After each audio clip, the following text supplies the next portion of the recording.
హనుమత్ ప్రదక్షిణం చేసేటప్పుడు చెప్పవలసిన శ్లోకం ఏమిటో పరాశర సంహిత చెప్పింది.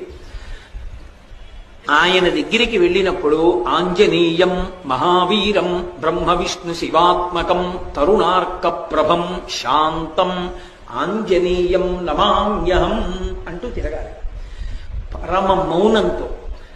ఆ శ్లోకం ఒక్కటి చదువుకుంటూ గర్భిణి స్త్రీ ఎలా తిరుగుతుందో అలా తిరగాలి. కనీసంలో కనీసం హనుమ జయంతి నాడు 3 మాటలు తిరగాలి. కనీస ధర్మం 3 మాటలు తిరగాలి. 3 మాటలు తిరిగేటప్పుడు ప్రతిసారి తిరిగి వచ్చి ఒక చోట ఆగి శ్లోకం చెప్పి మళ్ళీ తిరగాలి ప్రదక్షిణంగా. అలా 3 మాటలు తిరిగితే, అందుకే నేను మీతో పరమ సత్యం చెప్తున్నానని జ్ఞాపకం పెట్టుకోండి. ఎంత ఉద్వేగభరితమైన పరిస్థితుల్లో, ఎంత కష్టంలో ఉండనివ్వండి, హనుమత్ ప్రదక్షిణాలు చేస్తే మనస్సుకి శాంతి